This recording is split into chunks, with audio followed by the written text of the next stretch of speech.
Abrindo o nosso ano, nós vamos ler um trecho do Evangelho segundo o Espiritismo, que é uma das obras da codificação da nossa doutrina, e escolhemos o tema O Homem de Bem. O Homem de Bem, para quem quiser reler em casa, está no capítulo 17 e é o item 3. O verdadeiro homem de bem é aquele que busca praticar a lei de justiça, de amor e de caridade na sua maior pureza. Interroga-se a sua consciência sobre os seus próprios atos. Pergunta se não violou essa lei, se não cometeu o mal, se fez todo o bem que podia, se não deixou escapar voluntariamente uma ocasião de ser útil, se ninguém tem do que se queixar dele, enfim, se fez aos outros tudo aquilo que queria que os outros fizessem por ele. O homem de bem tem fé em Deus, tem fé na sua bondade, na sua justiça e na sua sabedoria. Sabe que nada acontece sem a sua permissão e submete-se às coisas por sua vontade. Tem fé no futuro e, por isso, coloca os bens espirituais acima dos bens temporais. Sabe que todas as vicissitudes da vida, todas as dores, todas as decepções, são provas ou expiações, ou são missões, e as aceita sem murmurar. O homem possuído pelo sentimento de caridade e de amor ao próximo faz o bem pelo bem, sem esperar recompensa. Paga o mal com o bem, toma a defesa do fraco contra o forte e toma a defesa do forte contra o fraco quando necessário. Sacrifica sempre o seu interesse à justiça. O homem de bem encontra a sua satisfação nos benefícios que distribui, nos serviços que presta, nas venturas que promove, nas lágrimas que faz secar, nas consolações que leva aos aflitos. O seu primeiro impulso é o de pensar nos outros antes de pensar em si mesmo. É de tratar dos interesses dos outros, mesmo antes dos seus. O egoísta, ao contrário, calcula os proveitos e as perdas de cada ação generosa. O homem de bem é bom, é humano e benevolente para com todos, sem distinção de raças nem de crenças, porque vê todos os homens como irmãos. Respeita nos outros todas as convicções sinceras e não lança o anátema aos que não pensam como ele. Em todas as circunstâncias, a caridade é o guia do homem de bem. Considera que aquele que prejudica os outros com palavras maldosas, aquele que fere a suscetibilidade alheia com seu orgulho e com seu desdém, aquele que não recua à ideia de causar um sofrimento ou uma contrariedade, ainda que ligeira, quando a pode evitar, falta ao seu dever de amor ao próximo e, portanto, não merece o título de homem de bem. O homem de bem não tem ódio nem rancor, nem desejos de vingança. A exemplo de Jesus, perdoa e esquece as ofensas e não se lembra senão dos benefícios, pois sabe que será perdoado, sempre muito na medida da sua capacidade de perdoar. O homem de bem é indulgente para as fraquezas alheias, porque sabe que ele mesmo tem necessidade da indulgência alheia. E se lembra destas palavras de Cristo: atire a primeira pedra aquele que estiver sem pecado. O homem de bem não se compraz em procurar os defeitos dos outros, nem se compraz em comentá-los, nem a pô-los em evidência. E se a necessidade o obriga a fazer isso, procura sempre o bem que pode atenuar o mal e a melhor maneira de fazê-lo. Estuda as suas imperfeições e trabalha sem cessar em combatê-las. Todos os seus esforços tendem a permitir-lhe dizer amanhã que traz em si alguma coisa melhor do que hoje. O homem de bem não tenta fazer valer nem o seu espírito, nem os seus talentos às expensas de outros. Pelo contrário, aproveita todas as ocasiões para fazer ressaltar as vantagens dos outros. Ele não se envaidece em nada com a sua sorte, nem com seus predicados pessoais, porque sabe que tudo quanto lhe foi dado pode lhe ser retirado.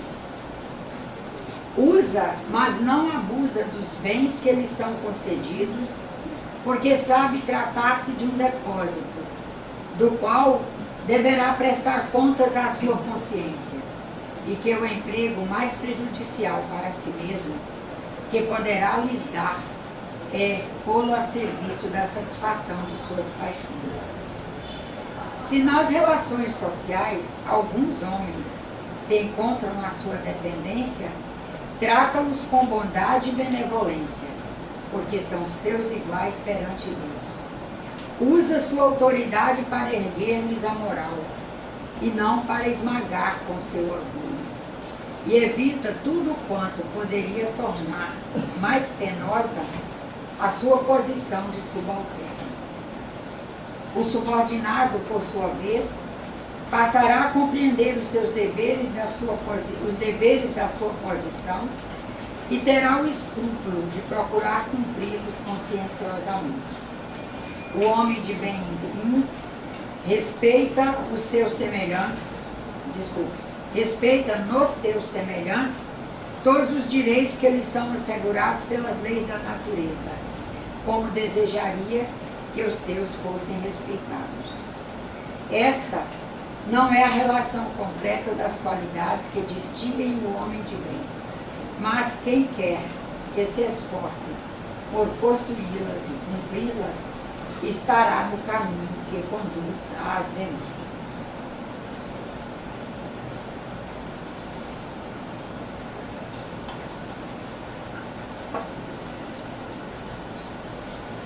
Pensar em trabalhar,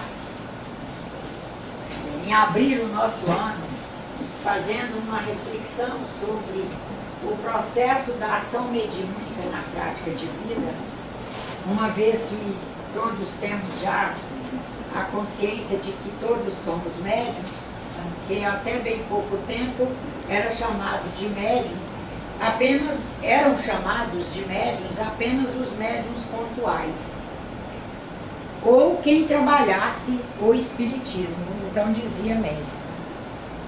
Hoje, para nós, não. Todos os homens são médiuns, como todas as coisas criadas por Deus são médiuns. Cada um está vivendo no seu momento, no espaço que ocupa, na força da inteligência que já desenvolveu, a sua mediunidade. Enquanto nós ainda não nos individualizamos como espíritos, somos chamados de proto-espíritos, tá? Quando nós ainda estamos na fase de ameba, minhoca, barata, rato, tatu, jacaré, até chegar no nosso irmão macaco, que é o, segundo os cientistas, o que tem o DNA mais próximo do nosso, e segundo todas as observações, o que tem comportamentos mais assemelhados com o nosso, até chegar nessa faixa evolucionária do nosso primo macaco, somos proto-espíritos, mas já estamos trabalhando a mediunidade da maneira que nos é possível. Quando ainda não somos conceituados de proto-espíritos, nós já mediamos situações. Imagina que o Sol media toda a energia que abastece os sistemas vivos aqui na Terra e os considerados até então não vivos. Está ele aí mediando energia para nós. Temos a chuva aí mediando água, o vento mediando a limpeza do ar através das correntes. O certo é que todos estamos mediando. A nossa reflexão hoje, basicamente, é, em primeiro lugar, sobre a nossa mediação. independente da religião, independente de já termos nos intitulado espíritas. Onde estivermos, estamos mediando.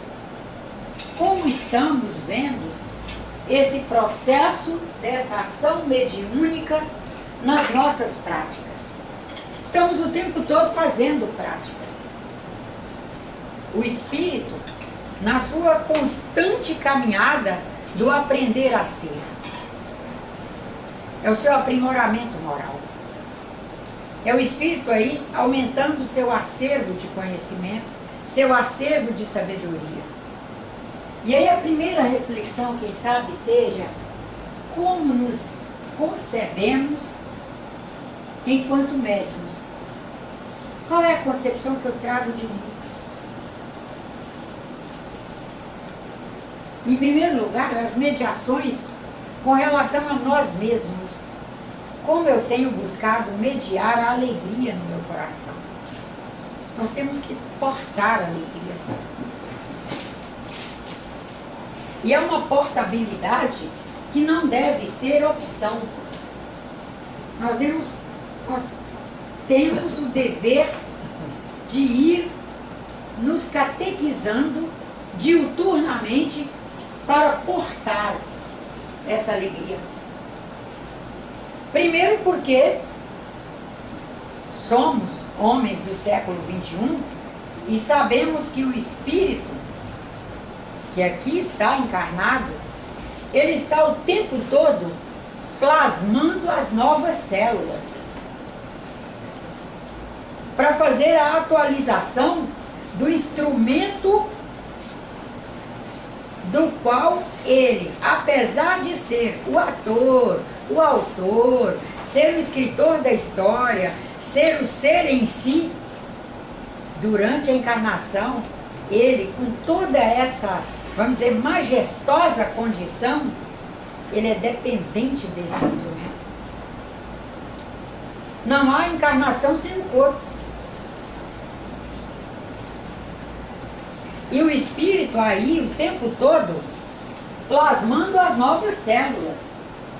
A última aula do irmão Antônio Grima, em novembro do ano passado, ele especialmente deu uma atenção especial à visão não linear, ou seja, não ficarmos vendo o mundo, as coisas, as pessoas, mesmo a nossa condição, nessa visão linear, onde nós estamos sempre enfileirando as coisas, enfileirando pessoas e quase esperando que elas sejam, dentro do nosso padrão de visão, o que traçamos para elas. Ele diz, a doutrina espírita não traz visão linear. A doutrina espírita trabalha a visão não linear. É um conjunto de partículas, todas diferentes entre si,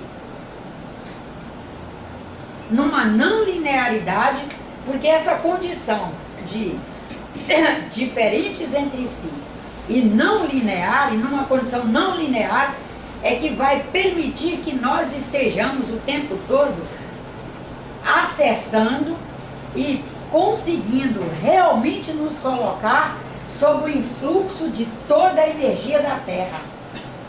Porque se fosse linear, nós teríamos faces, nós teríamos padrões de frequência que não estariam ao nosso alcance. Na verdade, ao nosso alcance, todas estão.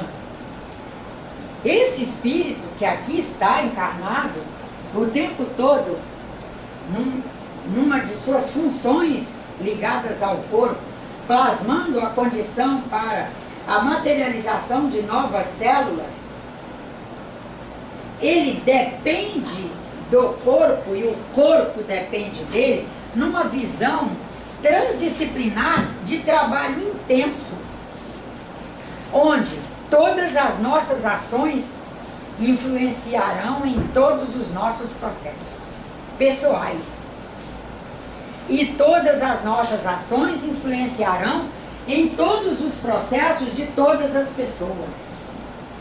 Porque não há separação. Nós didaticamente diríamos que estamos separados. Entre mim e essa senhora há uma distância. Essa distância é apenas didática. Na prática ela não existe. Na prática eu estou sob os influxos do campo eletromagnético dessa senhora. Ela está sob os influxos do meu campo eletromagnético. Ela está recolhendo elementos, independente dela querer ou não. Independente de eu querer doar ou não. Por quê? Porque Deus nos permitiu um cosmos que é um processo aberto. Portanto, não há a não mediação. Não há possibilidade da não mediação. Nós estaremos o tempo todo produzindo como usinas fotovoltaicas, que é o que nós somos, todos somos, como usinas, nós estaremos o tempo todo usinando energia que vai estar nos retroalimentando. Se usinamos tristes, só podemos lastimar, porque nós vamos ter uma energia que não é tão limpa assim. Ela é maculada pela tristeza. Ah, estou com raiva da Denise. Denise mexeu com meus equilíbrios e eu estou irada. Só posso lastimar. E os senhores também. Porque estou usinando uma energia suja, já que eu estou ofertando uma matéria suja. Até mesmo que eu estou afirmando que estou irada. E nem relatei, nem mencionei que estou altamente interessado em sair disso. Eu estou afirmando e quase instalada em cima da raiva da Denise.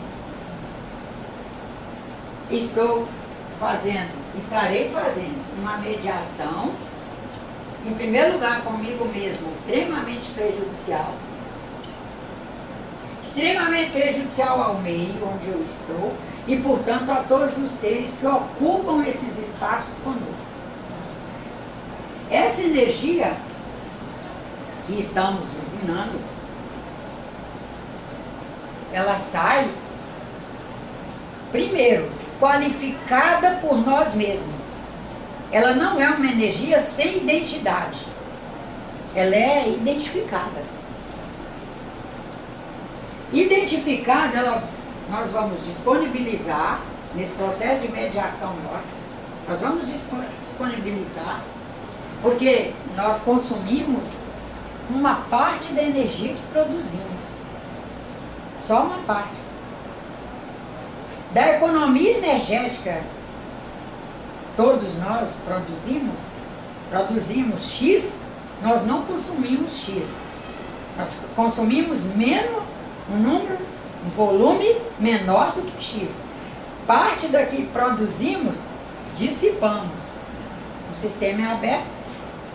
As células estão aí, meu cérebro está aí, o espírito está aí. Estão todos precisando de energia e gastando energia. E, portanto, todos colaborando no processo de produção de energia. Na orientação de espíritos bons. Estamos aí na orientação de espíritos bons, produzindo energia, consumindo energia.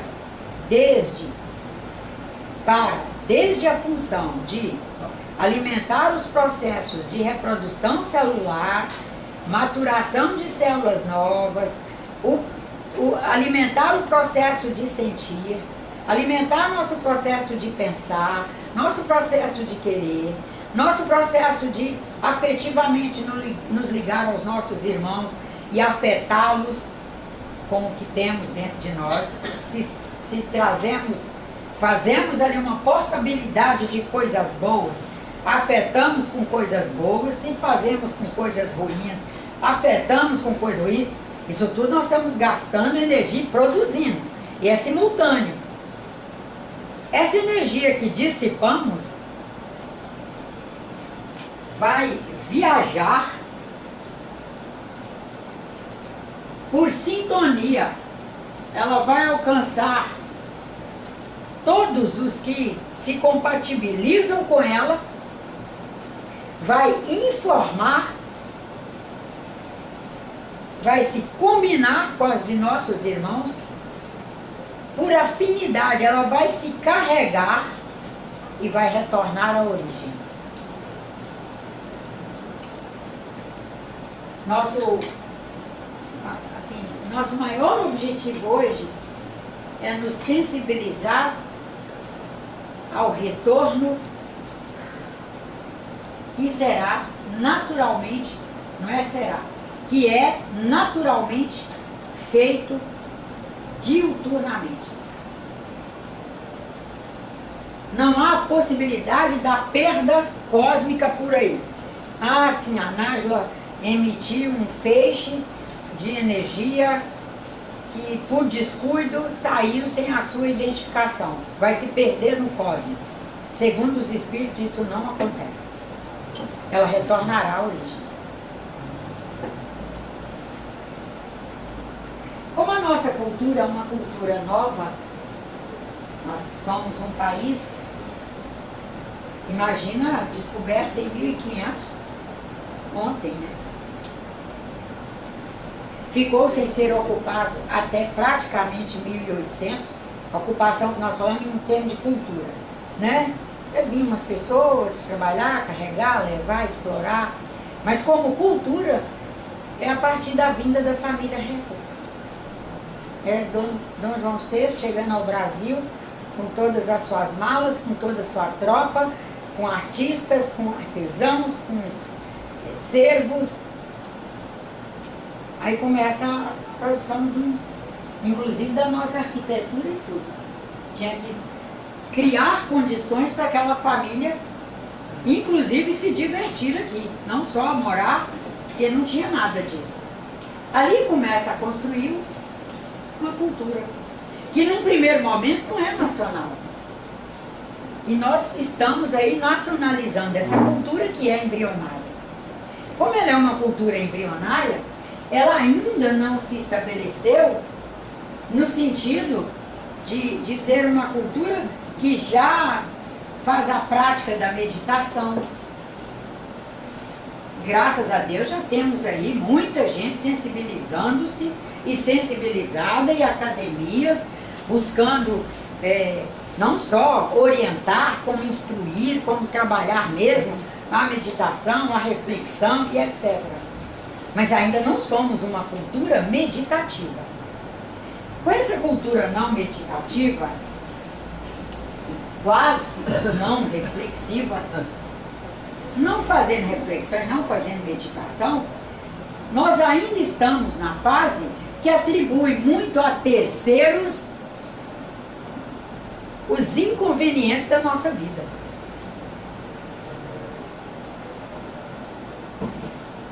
E fica facílimo nós continuarmos mediando coisas ruins, e até mesmo quando a coisa fica muito ruim, nós ainda corremos o risco de parar num centro espírita e mãe Nájila ou pai Evaí dizer que tem um espírito obsessor. E resolve também, mas não resolve. E a partir de agora, nós não vamos poder mais usar esse termo. Porque nossos filhos e nossos netos, eles vão nos chamar à responsabilidade. Mesmo que eles sejam ateus. E quanto mais ateus e quanto mais agnósticos eles forem, mais eles nos chamarão à responsabilidade. E eu até digo para os senhores uma coisa: vão chamar com propriedade. Com propriedade. E não vão chamar com deboche também não. Eles vão simplesmente dizer: mas mãe, você diz que acredita em Deus, que Deus é sabedoria, que Deus é Pai de todos, que Deus é bondade, que Deus é onipresente. Cadê a onipresença desse seu Deus, que é onipresente em você e permite que qualquer espírito ligado ao mal venha lhe fazer o que você não quer? Até bem pouco tempo dava para espírito ficar falando isso, não dá mais. Daí nossa responsabilidade, graças a Deus, cresceu. A nossa responsabilidade no nosso processo de mediação.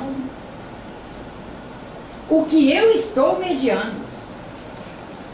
Porque esse nosso irmão, seja na forma de filho, sobrinho, primo, funcionário, amigo, que nos chamará a responsabilidade com relação a essa nossa colocação de obsessor, e que foi Célia, que a Célia é uma encarnada obsessora, uma obsessora encarnada, que me chama, que me leva, que me arrasta, que me faz fazer isso, me faz fazer maledicência, etc.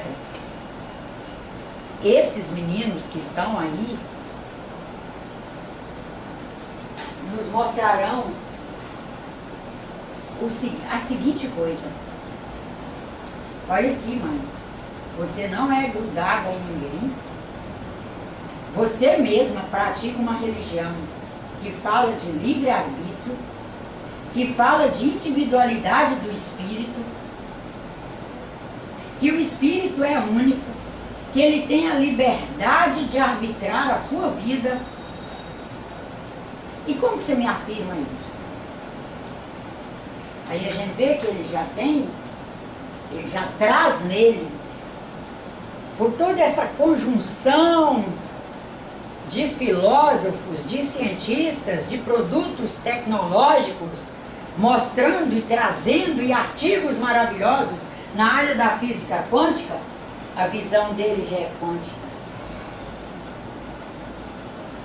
E nós que estamos aí, eu, a senhora, o senhor Evair, etc., com nossa idadezinha já um pouco avançada com relação a esse momento, temos que abrir nossos olhos e caminhar para esse momento. É a nossa irmã Ana Maria nos dizendo para presentificar.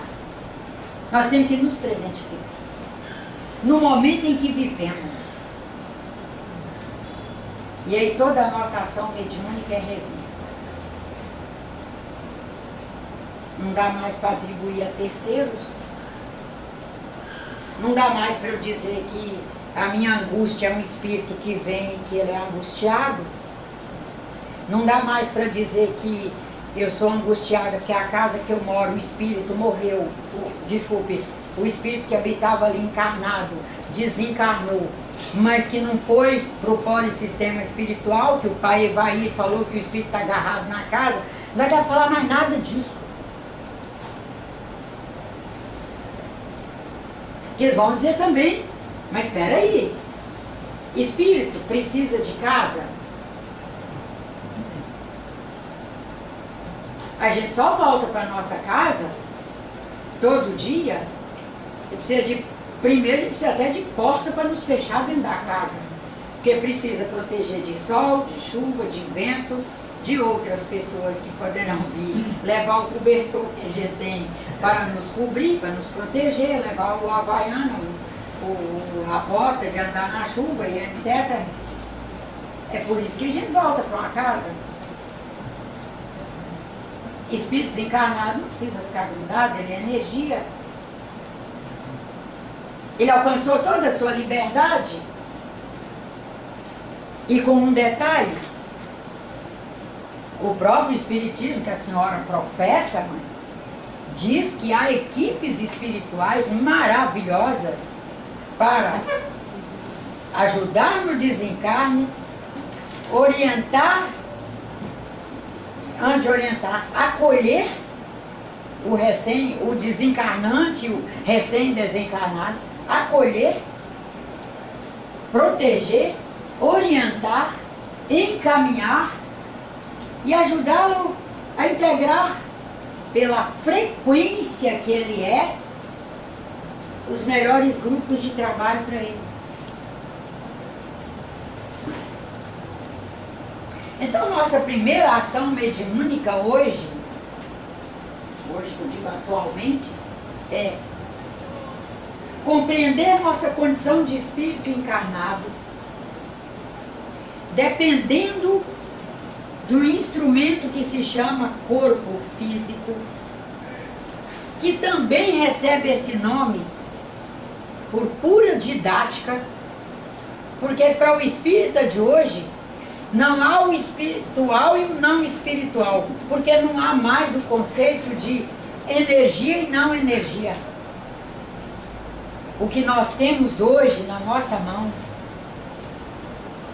disponível para entrar na nossa cabeça, ocupar nossos conceitos e constituirmos novos conceitos, energia em graus diferentes de combinação.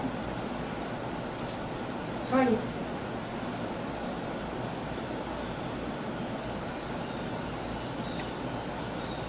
Juntamos aqui 20 pessoas que trazem a vontade de construir uma creche, tá? Construir uma creche, um vidigal, para aquelas mães deixarem os filhos.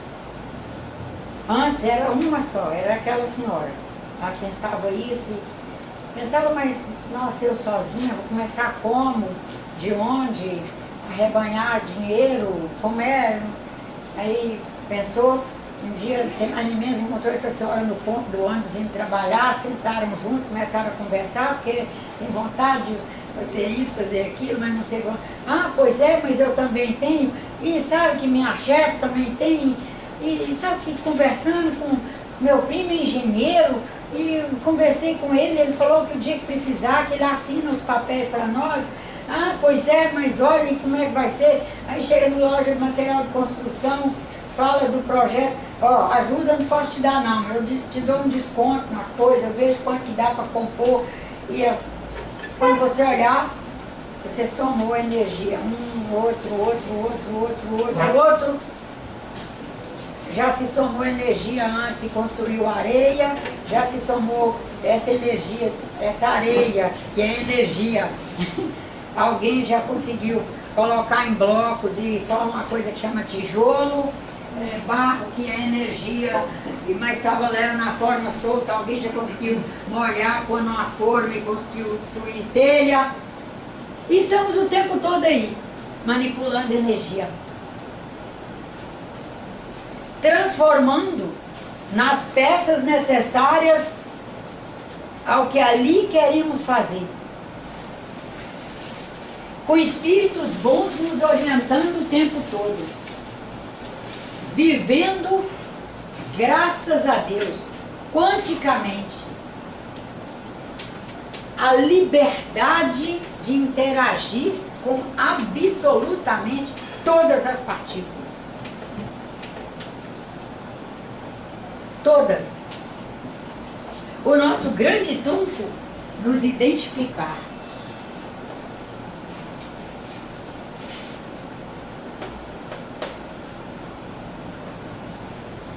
Para nós mesmos.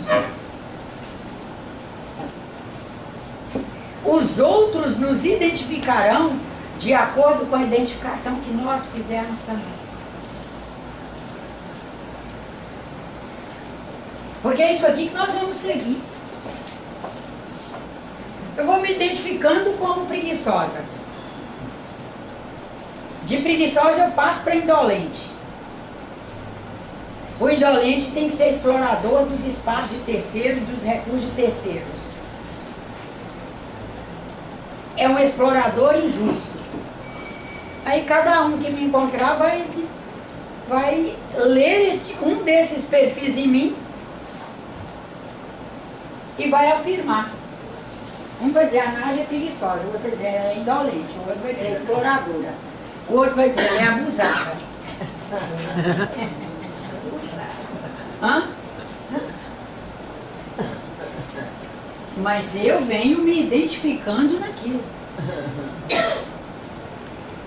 Aí nós nos perguntamos, qual é a minha ação mediúnica na minha prática de vida? Porque espíritos desencarnados que aí estão trabalhando conosco, não porque são bons, nem porque são ruins, nem porque são isso, nem porque são aquilo, unicamente porque são espíritos e espírito trabalha o tempo todo. Cada um de nós é uma plataforma mediúnica.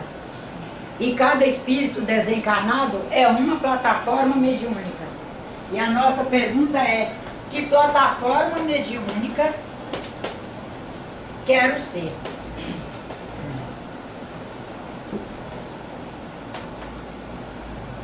A leitura do Evangelho, ela foi nos conduzindo a perceber a necessidade de sermos uma boa plataforma mediúnica no sentido do bem. Que até bem pouco tempo nós usávamos as palavras com sentido predeterminado e ali aquela palavra recebia aquele sentido. Isso também é outra coisa que vai mudar. Eu sou uma boa plataforma no sentido do bem ou no sentido da desordem? Ambas são boas plataformas. Agora, o que eu quero para a humanidade? Porque como a humanidade, eu sou o primeiro sócio na humanidade, com relação a mim eu sou o primeiro sócio.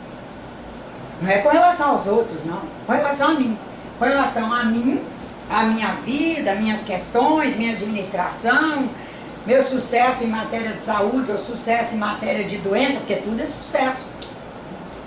Fulano passou anos alcoolizando e agora ele está vivendo o sucesso do seu processo de alcoolizar, fez uma bruta úlcera deste tamanho que lhe traz umas hemorragias estomacais. Fez sucesso. No sentido da desordem biológica e bioquímica. Quando a gente passar a refletir as palavras nessa dimensão transdisciplinar, a gente vai ter mais cuidado com a vida. Você acha que é boa como você está. Aí nós vamos ser coniventes com todos os nossos defeitos. E qual vai ser a nossa ação mediúnica? De repente nosso filho não vai poder deixar o neto com a gente dia nenhum. Porque se deixar, quando pegar, pega pior do que entrou. A nossa ação mediúnica não é positiva, não dá para deixar uma criança conosco. Mas também já não vai poder deixar o cachorro, que vai voltar piorado. Também não poderá deixar uma máquina de costura. Não. Porque vai estragar. O liquidificador vai voltar queimado. Porque são campos que nós gerenciamos. Campos. Nós somos plataformas mediúnicas mantidas por um campo eletromagnético que nós atualizamos sem parar. O espírita que conseguir perceber que campo eletromagnético é atualizado, é sem parar, ele vai ter mais um motivo para não afirmar obsessor de vida passada. Ele vai ter que admitir que no presente ele produz ideias obsessivas na ordem do mal, com as quais ele gera um campo eletromagnético ruim, que o permite ser uma plataforma mediúnica para ele fazer comunhão com espíritos em ordens inferiores. Mas ele vai admitir, a partir daí, quando ele ver isso mesmo, ser tão claro para si mesmo que ele enxergue isso, ele vai passar a admitir que o obsessor é ele. Por que que ele vai admitir que o obsessor é ele? Até então, nós espíritas temos nos valido, erroneamente, infelizmente, temos nos valido da afirmação de obsessor, dizendo que nós fomos conduzidos por irmãozinhos da ordem do mal. E aí a gente foi pôr nome, inclusive. Zombeteiro, bagunceiro, perverso, e vai por aí. Acontece que se ele é da ordem do mal, como nós afirmamos, que nós, essa linguagem não é uma linguagem praticada aqui na casa, tá? Só estou usando como exemplo. Para nós, todos os espíritos são criados por Deus, que é bondade, verdade, sabedoria, justiça, que todos os espíritos são criados simples e ignorantes e estão aí na sua caminhada eterna no aprender a ser. Uns já se iluminaram menos, outros mais. Os espíritos que se iluminaram menos são mais carentes da nossa atenção, são mais carentes de uma condição, de uma boa plataforma mediúnica nossa, para sermos os seus orientadores.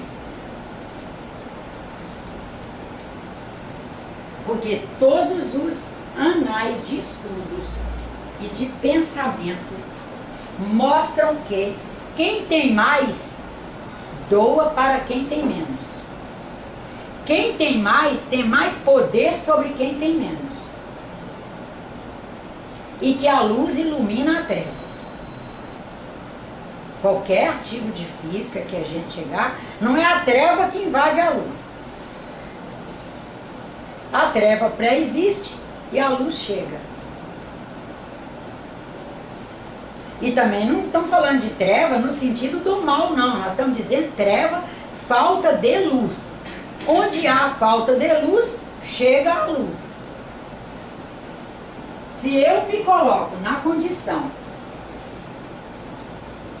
de que alguém sabe menos do que eu, alguém tem menos maestria no bem do que eu, alguém tem menos maestria no trabalho, no sentido da prece, do trabalho mesmo, da ordem do dia a dia, de organizar melhor o mundo, as pessoas, as coisas, etc.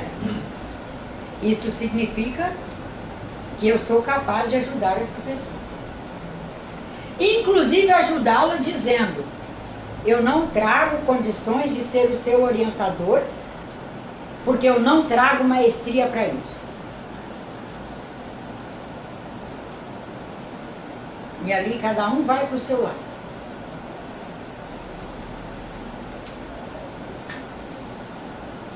E se eu continuar, eu estou continuando aquele vínculo, aquela ligação, mas sabendo que eu não sou a pessoa mais indicada. Mas um filho. Hã? Um filho, por acaso, um filho. Porque a mãe sempre acha que é ela que tem que, como se diz, educar, fazer esse filho como educar, e nós não tiramos, nós de maneira alguma negamos essa afirmação.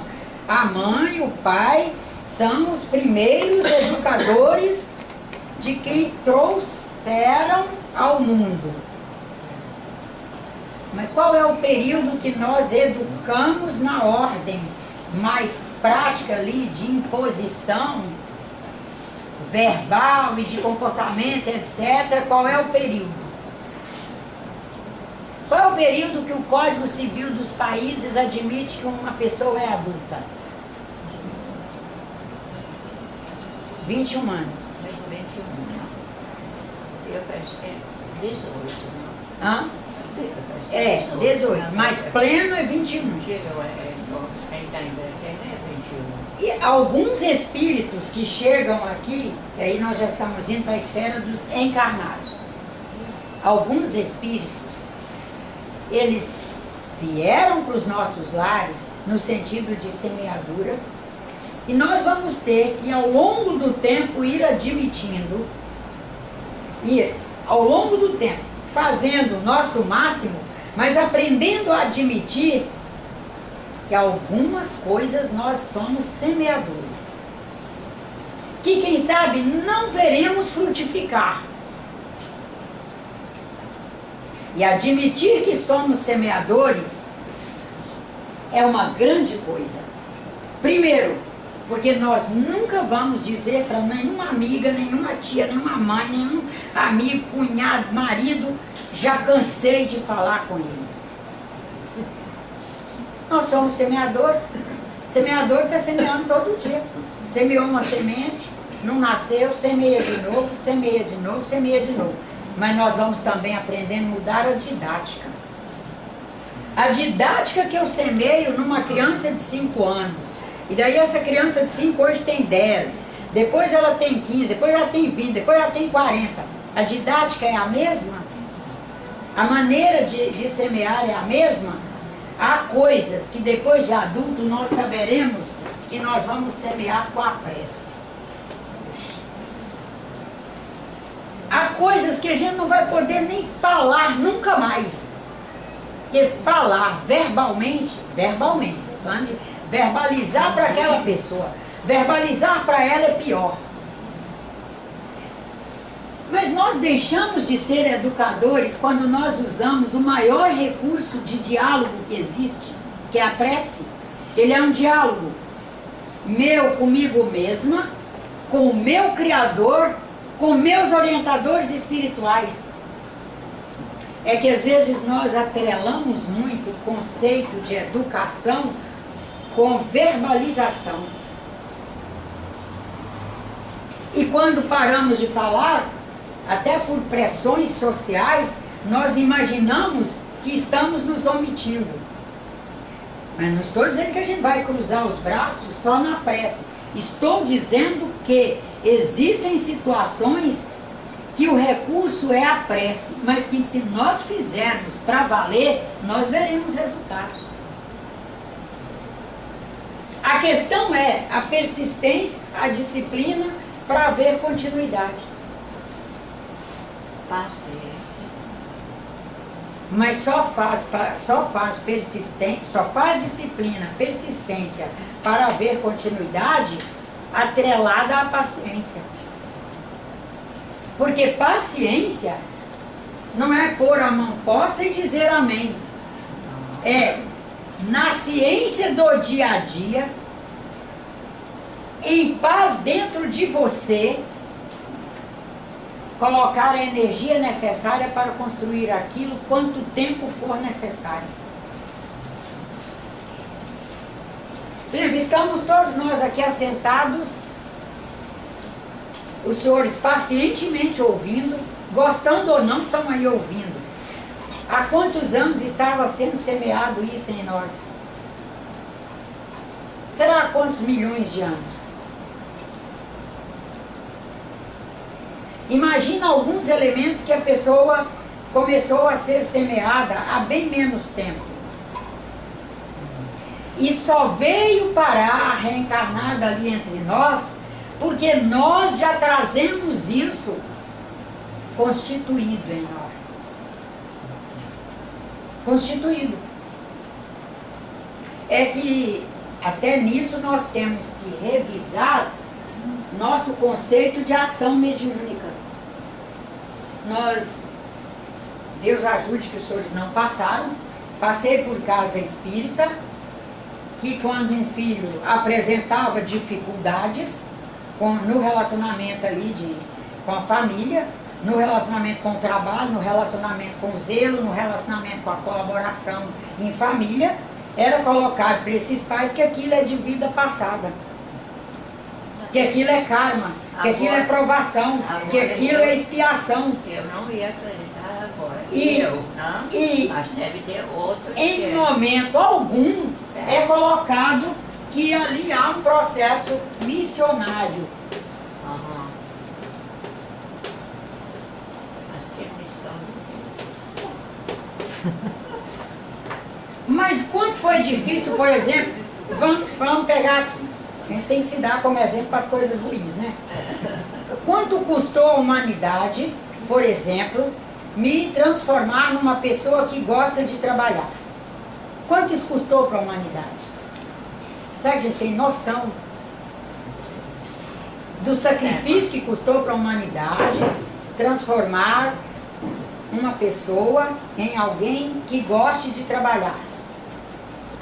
Custou muito sacrifício, custou muita lágrima para as pessoas. Aqui estou eu, gostando de trabalhar. Nada mais justo do que parar na minha casa, vez ou outra, pessoas na forma de irmão, de cunhado, de tio, de primo, de filho, de sobrinha, pessoa que não gosta de trabalhar. E nós vamos estar ali semeando. De vez em quando semeia com mais calma, de vez em quando semeia com energia, de vez em quando diz, hoje você não vai almoçar sem arrumar este quarto. Amanhece o domingo. Hoje você não vai sair enquanto você não arrumar essa mesa e essa mochila. Que amanhã começa uma semana.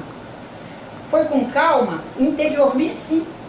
A calma de quem está fazendo um trabalho. Mas tem que colocar energia para a pessoa ver. Mas você pode se sentir que isso é injusto com você ter aquela tarefa? Não. Porque você vai olhar que missionariamente muita gente fez você chegar àquela condição de conseguir enxergar que numa bagunça de um quarto não se estuda, não se absorve bem os conteúdos, que na bagunça de uma cama não é possível um espírito repousar bem com seu corpo físico, que na bagunça de um banheiro você pode fazer uma tuberculose. Para um espírito chegar a conseguir ver essas coisas, houve muito investimento que missionários foram fazendo. E agora estamos nós ali. E que aquela pessoa é missionária conosco também. Que a gente tem que aprender a ver isso, que na ação mediúnica, na prática de vida, todas as vezes que nós estamos missionários nos elementos com aquela pessoa, ou com aquelas pessoas, ou com aquele grupo social, eles também estão missionários conosco. Mas nós temos que aprender a ver o missionário naquilo que não gostamos. Porque nós queremos ver missionário quando desce florzinhas cor-de-rosa ou luzinhas azuis sobre nós. Mas, por exemplo, uma pessoa nos ensinar em família que nós temos que ter moderação, porque o nível de entendimento dela é tão truncado que por qualquer deslize na nossa fala, nós vamos colocar fogo num barril de pólvora. E ela todos os dias nos ensina moderação. Não, eu tenho que falar, aí você aprende a medir as palavras. Você aprende a medir sua expressão, primeiro corporal, facial, medir a fala. E ela todos os dias está ali te ensinando. 1 ano, 10 anos, 20 anos, até o dia que ela se torna realmente adulta, independente, forma, arruma um emprego, arruma um jeito de morar sozinha, e aí ela vai. E a cada dia de aniversário na família, Ano Novo, Natal, não sei o que, domingo, ela volta e você de novo tem aquele processo da construção da moderação. Fulana está vindo, deixa eu me colocar dentro de mim, deixa eu me assentar. É um fazer assentamento. É o processo da ação mediúnica na prática de vida. É o que os espíritos mais se preocupam hoje. Os espíritos não se preocupam se fulano tem religião ou não tem religião. Se fulano é espírito ou evangélico, budista, Seichonoye, messiânico. Mas fulano está conseguindo receber uma boa orientação para a execução do seu processo mediúnico na prática, nas suas práticas de vida, há de ser nosso horizonte sempre. E uma coisa é certa, as pessoas chegarão a nós, mas para isso a gente tem que fazer reflexão. Elas chegarão a nós e aportarão na nossa vida, nos trazendo condições de resolver questões que nós trazemos para resolver. Fácil não, pois imagina uma pessoa chegar para fazer você alcançar a moderação. É fácil construir moderação? Meu Deus, é uma luta. É fácil você que é altamente falante, etc., ter que ali medir palavras naquele espaço, que é o espaço de família, que é quando você, de certa forma, folga os cintos, folga os freios. E aí tem uma pessoa ali que lhe ajuda a ajustar o freio e ajustar o cinto e se colocar direitinho, e de preferência te ajuda a pôr um sapato alto, salto fino, que é para você o tempo todo se cuidar. Aí entra a questão do nosso grande filósofo, que tudo isso vai valer muito a pena se nossa alma não for pequena, porque se for, a gente estraga o processo. Ao invés de nós o vermos como um missionário nesses quesitos que nós precisamos construir, nós o vemos como alguém que é o calo, que é o pisa-calo do nosso pé. E daí nós invertemos as coisas, invertemos a situação. Ele está ali para nos modular. E nós trabalharmos pela sua modulação noutros sentidos. E uma coisa é certa, nós temos os bons espíritos conosco o tempo todo. Em nenhum momento nós não estamos com o Pai imanente em nós, essa visão unicista que os espíritos estão trabalhando e nos trazendo, que é enxergar o tempo todo, a parte no todo, o todo na totalidade, a totalidade em todas as partes, e não enxergar e não querer que as coisas estejam lineares, arrumadinhas, bonitinhas, que as coisas estão quanticamente distribuídas aí, e nós o tempo todo recolhendo o que é mais necessário para o nosso crescimento naquele momento, né? Nesses recolhimentos e acolhimentos de coisas, nós, sob a orientação de espíritos bons, sob instrução de espíritos bons, estaremos trazendo para o nosso lado, através do nosso campo eletromagnético, não é trazendo que a gente foi lá, eu fui ali, parece que foi para buscar espinho para o meu sapato. Não. Quanticamente, isso quando nós agimos na melhor da intenção, no cuidado, na reflexão, nós fomos lá por um processo prévio de sintonia com o nosso campo eletromagnético, que disponibiliza a frequência necessária para acessar o que precisamos acessar. E daí a se resolver. E quando a coisa estiver difícil, buscar ajuda. Tanto que toda igreja tem seus monitores que trabalham o sentido da orientação. O Centro Espírita tem, aqui chama gabinete de orientação. Tem casa que chama gabinete fraterno, atendimento fraterno. Tem casa espírita que chama atendimento solidário. E cada lugar dá um nome, mas todos têm. Por quê? Porque às vezes nós necessitamos mesmo de orientações, de um novo olhar. Não é nem que esses orientadores estejam lhe dizendo, você tem que separar, você tem que casar, você tem que aguentar seu filho, você tem que isso, tem que aquilo. Não.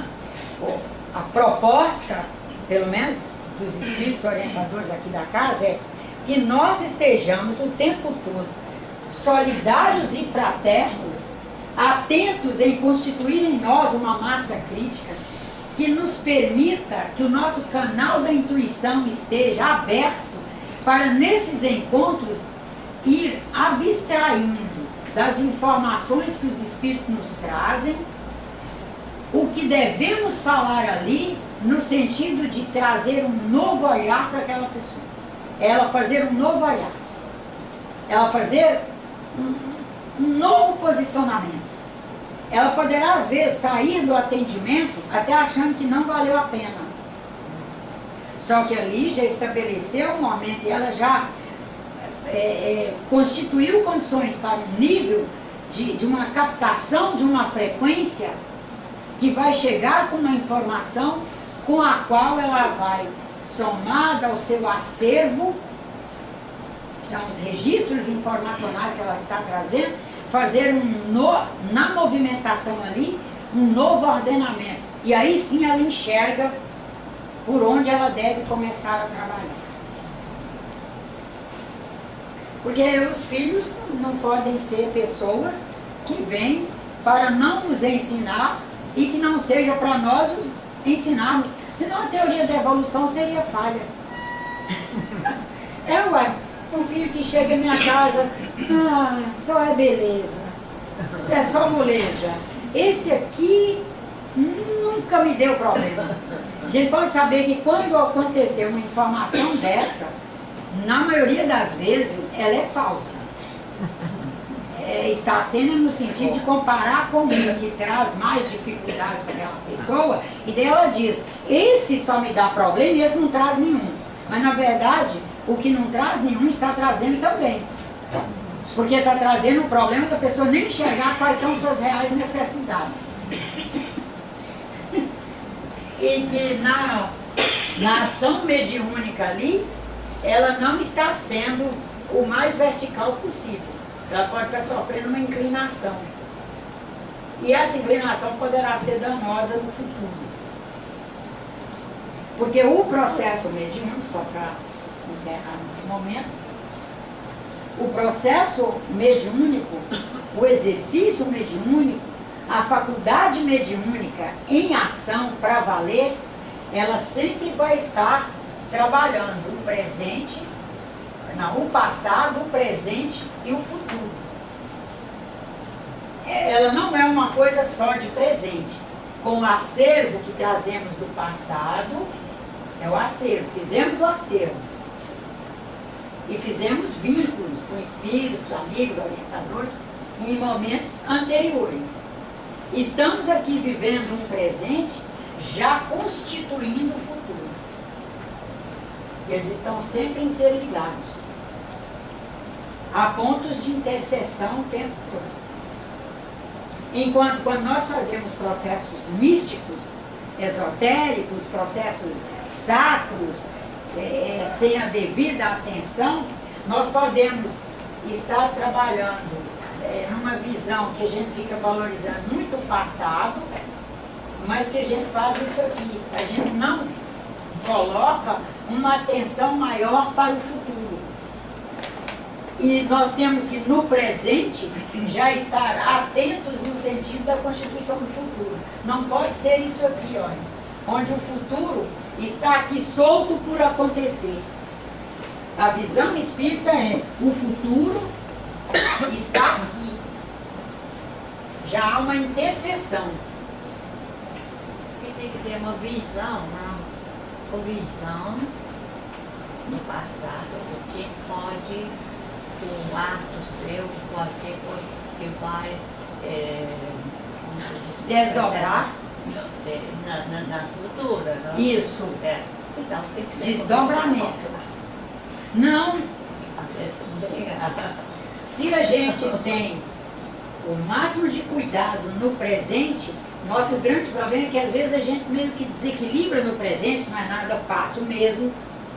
A gente, ao desequilibrar no presente, abre umas fendas que prejudicam essa interseção do futuro.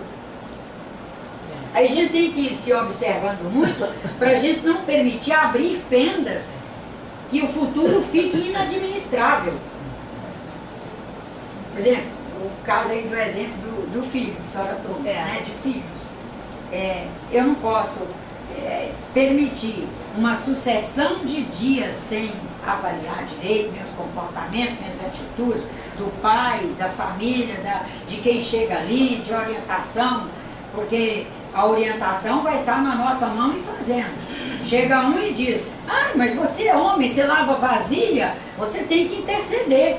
Você tem que já ver nesse futuro aqui, essa intercessão, você já no presente ali interceder. Lava sim, homem lava vasilha porque ele vai ter que lavar a vida inteira, ele vai comer até a hora de dormir, até a hora de morrer. Faz essa intercessão. Aí chega um outro, mas você está estudando domingo? Sim, para estudar não tem dia, todo dia é dia de estudar. Mas você trabalha domingo? Sim, espírito trabalha o tempo todo. Você vai passear agora? Sim, vai passear, tem dia de recrear. Sabe, essas intercessões. Você é tão bonito, você não tem namorada? Ô fulano, mas quem diz que gente bonita tem o tempo todo namorar? Essas intercessões nós, familiares, temos que ir fazendo. Porque se não fizermos, abre as fendas que desvincula aqui e nós podemos ter um futuro sem uma boa conexão de presente, o futuro pode ficar insustentável. Obrigada.